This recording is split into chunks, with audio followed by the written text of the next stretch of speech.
Are you looking for an internet talk radio station for your podcast? Look no further. At the helm of Passionate World Talk Radio are two women that want to provide a spot for you and your podcast to be heard. There are many other places for your podcast, but PWTR has the audience. You will not be disappointed. Our station has been on the internet for the past 16 years. Call us for more information. 484-364-1032 or text Jeannie White, station manager at PHECONNECTSHOW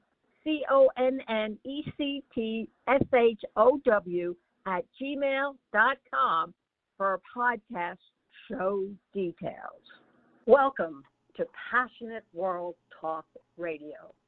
Educate, enlighten, entertain.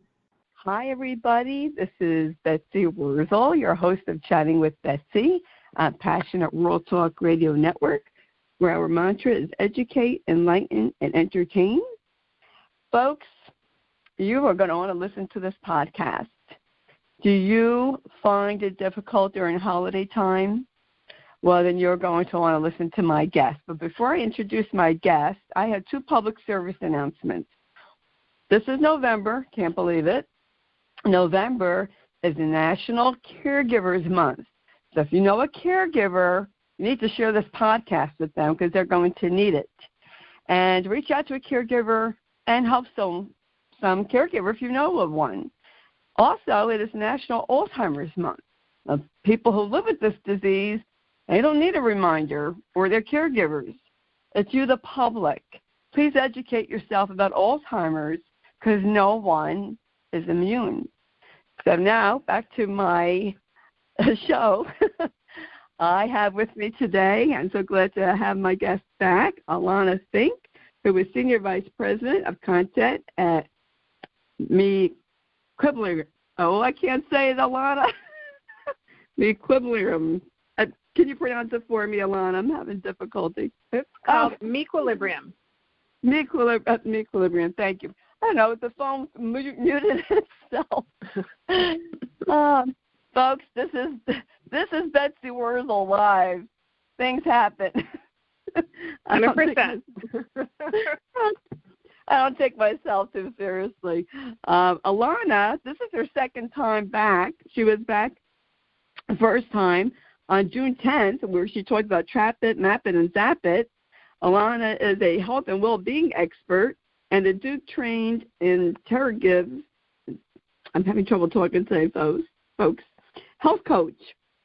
I'd go back and listen to that podcast, the first one that Alanna did with me, and today Alanna's going to talk about holidays and being resilient, because holiday time, it's a tough time for people. It is for me. I'll admit it. It's tough. Thank you, Alanna, and forgive me for not being able to talk this afternoon. Welcome back. No problem, and thank you so much for having me back. I'm excited to be here, and this is a very rich topic, as you said. Yes. How does someone be resilient during the holidays, and what does that mean exactly? We could start with that. It's such a good question, because what's known as, quote unquote, the happiest season of the year also happens to be the busiest and one of the most stressful seasons. There, as you know, as we all know, there's to-do lists loaded with deadlines and holiday parties and family gatherings and personal and professional demands that all leave us feeling, frankly, more frantic than festive, right? Right. Yeah. And it can impact more than just sort of our ability to have holiday cheer or what have you. This all contributes to sleep issues, even depression and other health conditions. You know, it can batter our immune system. It can take a hit on that, because when we're stressed, especially for prolonged periods of time, that can take a hit on our immune system.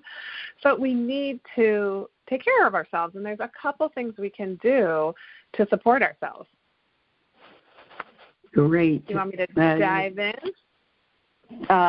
Sure. You know what I wanted to say to Alanna? I know that I think there's such pressure, to have this perfect holiday, to force yourself to smile and be happy.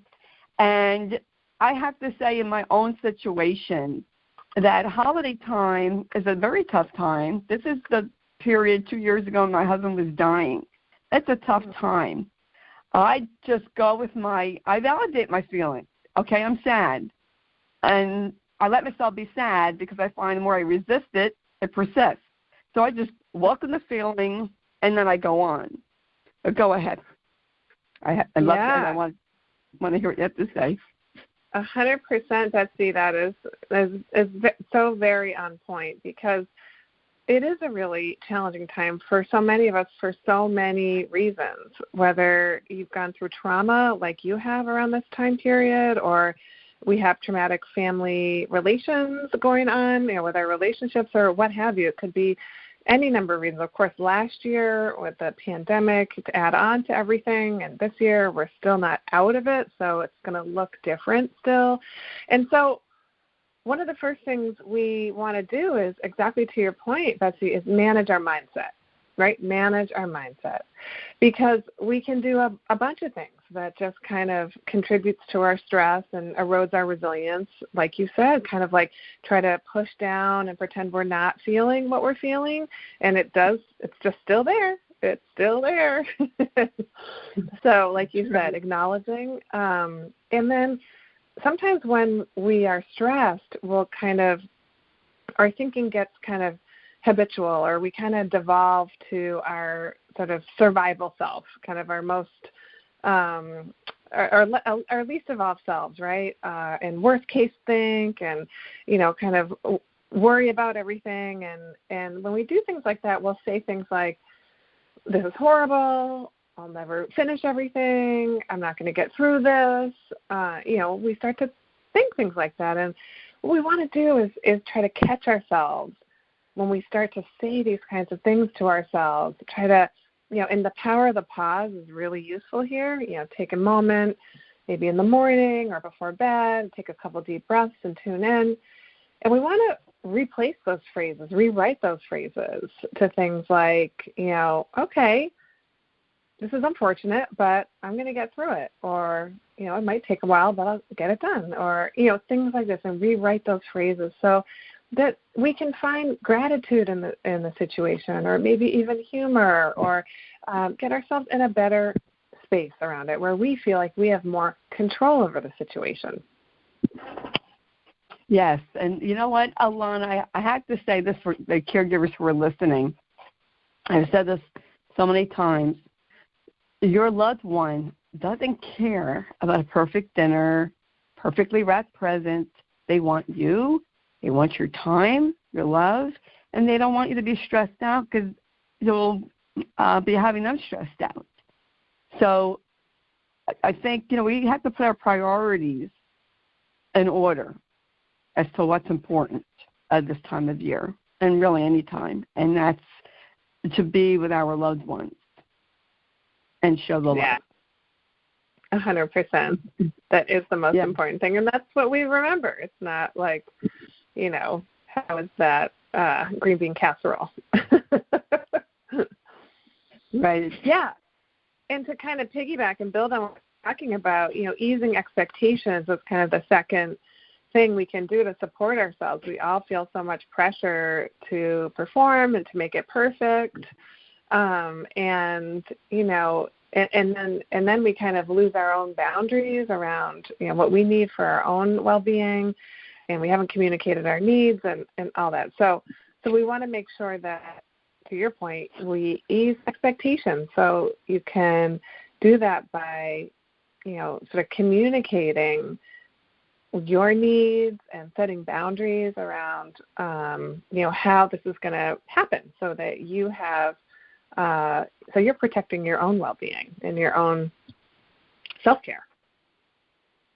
Yes, and boundaries are so important, very important, that we need to set boundaries, especially, I think, during the holiday time where people might want you to, attend parties, you may not feel like it, or come visit, and maybe you can't have visitors due to COVID, due to the health of people in the house.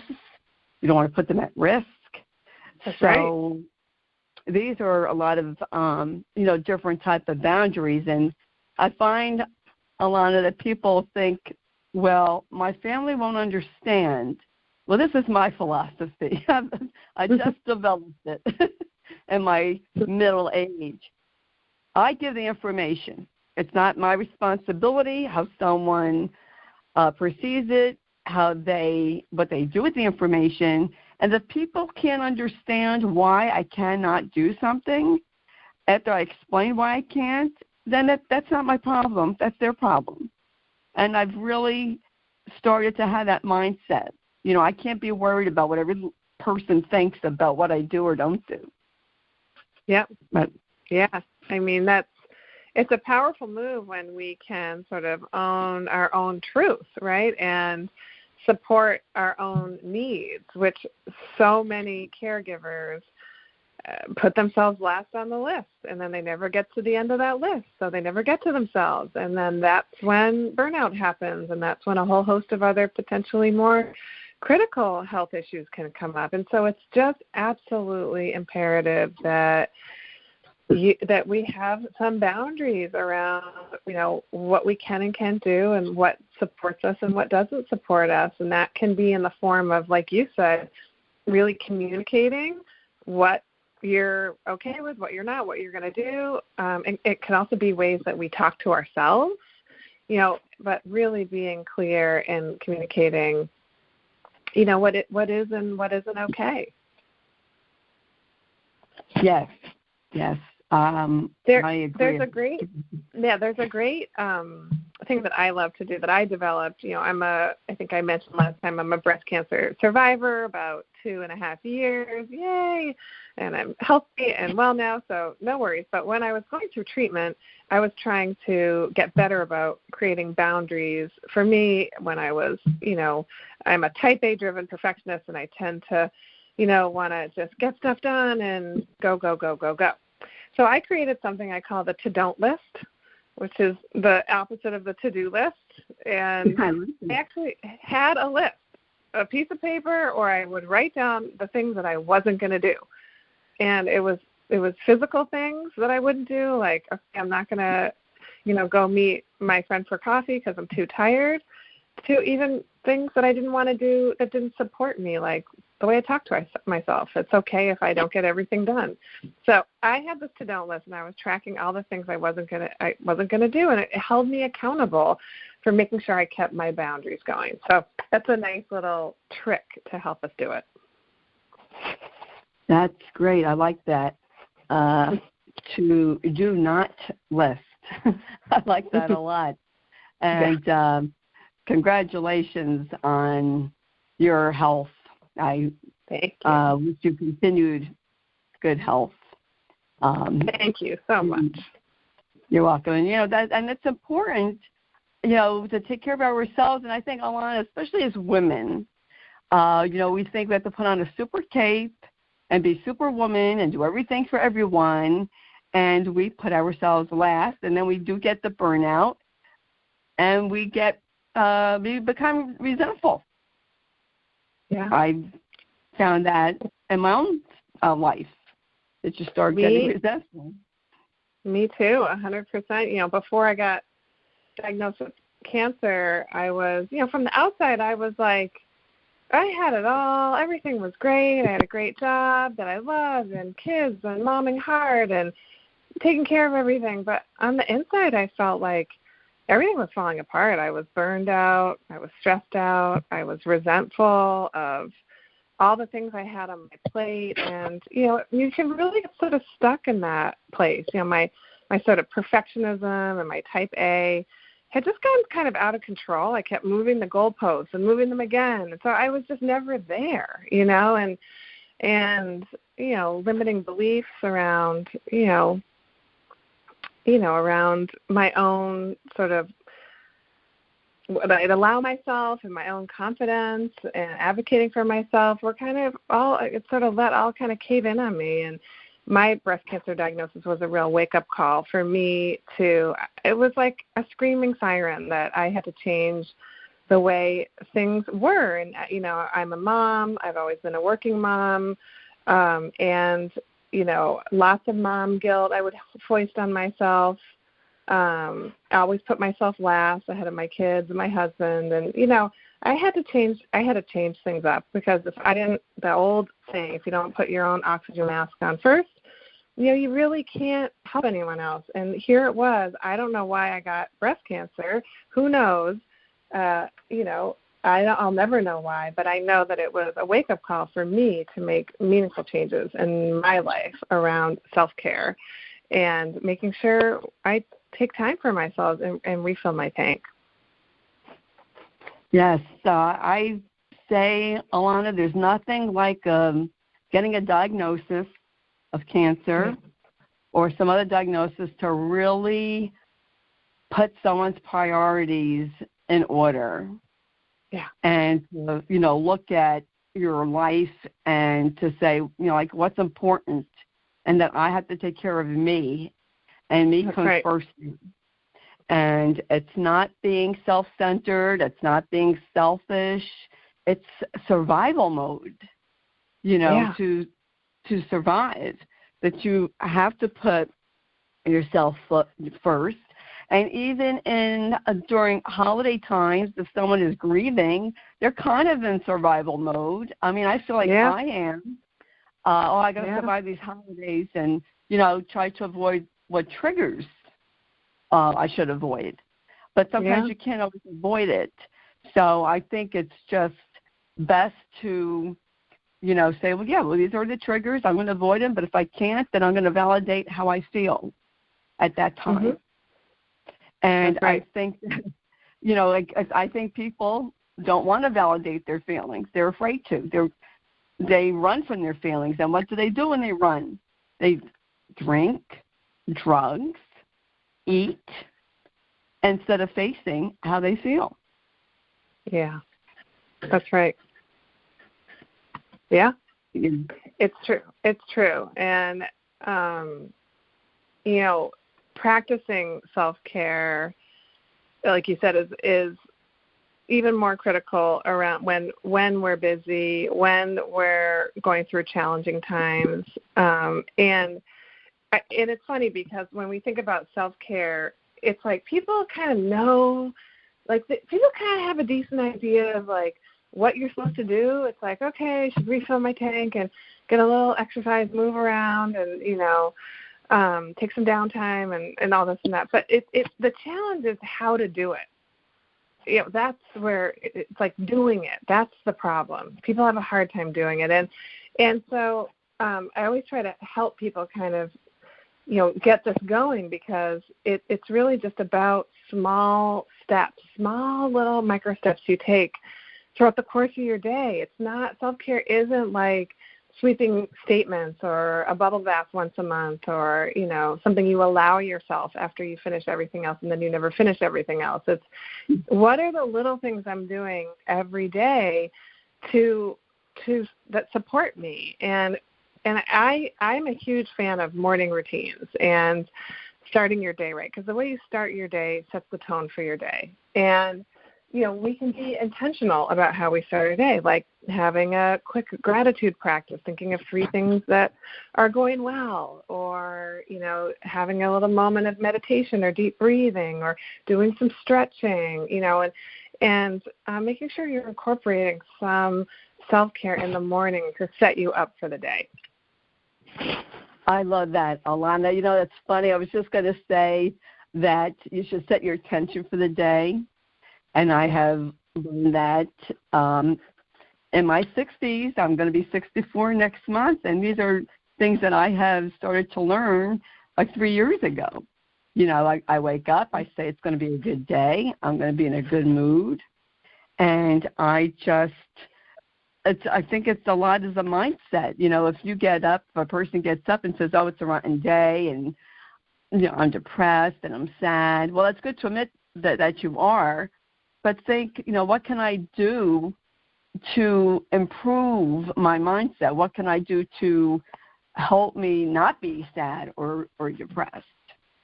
That's how I think. One counselor I went to a few years ago, he gave me the best advice, Alanna. I share this all the time. He said, Betsy, you want to have a pity party?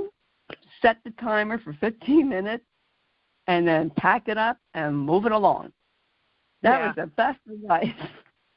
Yeah, so it's a great one. It is a great one, and that's actually proven to really help us because, like when you kicked off the podcast today talking about not resisting and letting yourself feel what you're feeling. When we let ourselves do that, but we time box it, that just allows us to get those feelings out. We're not resisting them, and to just let it go, and then let ourselves fill that box up, and then move on with our day. But I also have something else that I love to share to help us start our day intentionally, and it's 3 questions to ask yourself before you even get out of bed to have a better day. So it's 3 questions to ask yourself before even getting out of bed for a better day. So, you could reach over and do that groggy phone grab first thing in the morning and start reading news headlines and emails and social feeds and put yourself in the stress zone before you even get out of bed.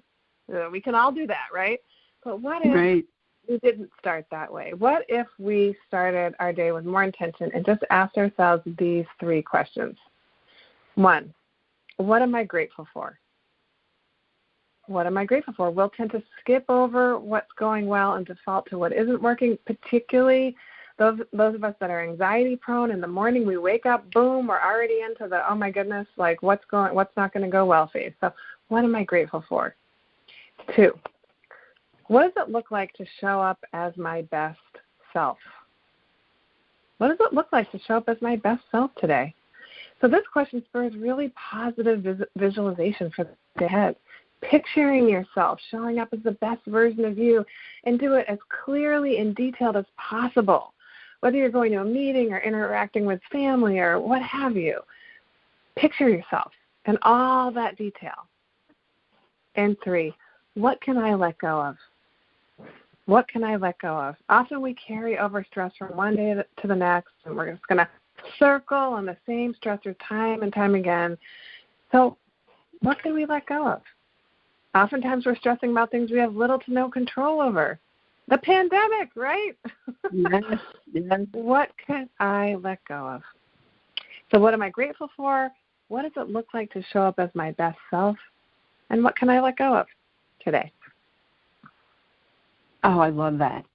I just love it. Alanna, you are so full of pearls of wisdom. Did you ever think of writing a book? You're welcome. What? Did you ever think of writing a book? It's on my list for the future, 100%. Thank you for that. You're welcome. I think you should write a book, and if you do, you know where to go. You can come on my show. And I'd be more than happy to promote you and your book any time. I really like that. What you said, I know with my experience of, caregiving, I do have post-traumatic stress, and I know my husband's gone, but I still have that, like my adrenaline is like, I get up and I'm like, my heart's palpitating, and I have to say, Betsy, you're not caregiving for Matt anymore. You can calm down and let it go. Let go of that hyper, mode that I was in for 10 years. Yeah. It's like a learned pattern that even physically your body is kind of reacting to. And, you want to sort of tell yourself, just as you're doing, tell yourself that it's okay, that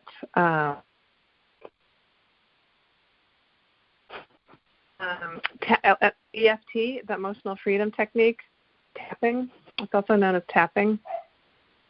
Oh, tapping, yes, I've done that too, yes.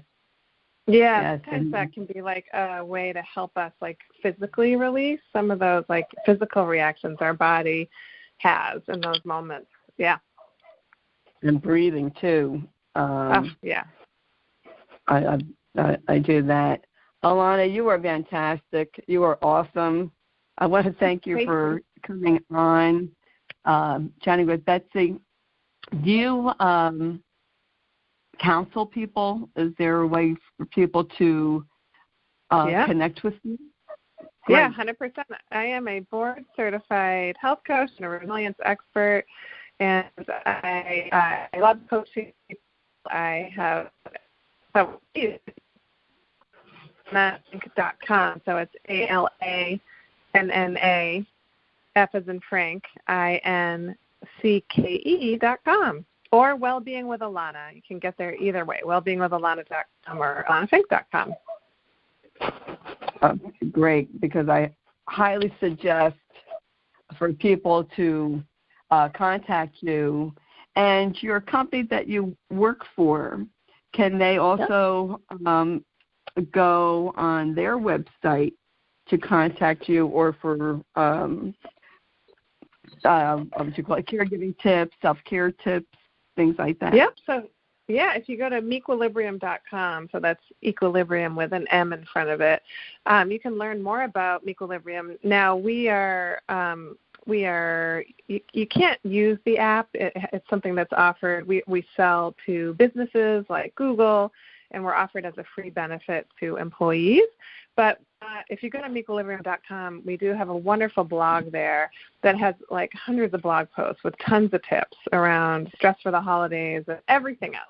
So you can go check it out there. That sounds great. Thank you so much, Alanna. Sorry I couldn't get the words out earlier. No problem. How the phone went on mute, I didn't touch anything. I always say that when my phone starts flipping out, that's Matt. That's Matt. Oh, that's nice. I like that. You know. That great. He's saying hi. He's saying hi to us. So that's nice. Yes, that he's saying hi. And thanks a lot, Alanna. And I want to encourage the audience, please check out Alanna's a wonderful resource, a person to help you. There's nothing wrong, and I say this all the time, there is nothing wrong with reaching out for help. There's no shame in that at all. It's not a sign of weakness. People think it is. It's not. It's not a sign of weakness. It's a sign of strength. Hey, I need help. And it's okay. It's okay to need help, and especially during holiday time, you'd be surprised at how many people do reach out for help. It's a very difficult time of year. Therapists are always busy, counselors. It's really a tough time for a lot of people, so you're not alone. I like to encourage people, you're not alone. People think they are, and you know why? Because we won't talk about how we feel. That's why, because we're afraid of being judged. Right. No judgment here with me. No judgment here in Chatting with Betsy. I encourage my guests to speak their truth. They do. I speak my truth, and I'm not ashamed. I'm not ashamed at all to say I go for grieving counseling. There's no shame in that. And I just want to encourage everyone to share this podcast to help someone else. And that's why I do the podcast. It's about me helping people. And you can hear this podcast all over again on your favorite podcast outlet. It's free to subscribe to Chatting with Betsy on Spotify, Spreaker, CastBox, just to name some examples. And I want to wish everyone, I can't believe it's November, a happy Thanksgiving, or at least a peaceful one. And, next month is Christmas already, and Hanukkah. I'm not sure Hanukkah starts early this year. But happy, whatever you celebrate, because there's so many things going on. And I hope that everyone can enjoy a safe and healthy and happy holiday. And if you are having difficulty during this time, please consult your healthcare provider for a referral for a counselor or therapist. Like I said, there is no shame in reaching out for help. People are here to help you, and I want everyone to know that. and to encourage everybody to know that there is help available in your areas. You just have to, ask. And I want to thank everyone for listening. Please read the blog. It's going to have information about Alanna in the blog. Thank you to Jeannie White, who produces the show and writes the blog. And thank you to Lillian Caldwell, CEO, Passionate World Talk Radio Network, who makes all this possible. So until we chat again, be kind, everybody. And thanks a lot, Alanna. I appreciate you coming on and wish you much good success and good health. So thank you. Thank you. You too. Everyone stay resilient out there. Yes. Thank you, Alanna. Bye, everybody. Take care. Are you looking for an internet talk radio station for your podcast? Look no further. At the helm of Passionate World Talk Radio are two women that want to provide a spot for you and your podcast to be heard. There are many other places for your podcast, but PWTR has the audience. You will not be disappointed. Our station has been on the internet for the past 16 years. Call us for more information. 484-364-1032 or text Jeannie White, station manager, at PHECONNECTSHOW@gmail.com for podcast show details. Thank you for listening to Passionate World Talk Radio. You can listen to this program all over again by going over to https://passionateworldtalkradio.com. You can also hear it on Spotify, Spreaker, Amazon ALEXA, AMFM247.com every Tuesday evening between 8 and 9 p.m. YouTube, Facebook Live, LinkedIn, and all the other podcast directories one can find on the Internet.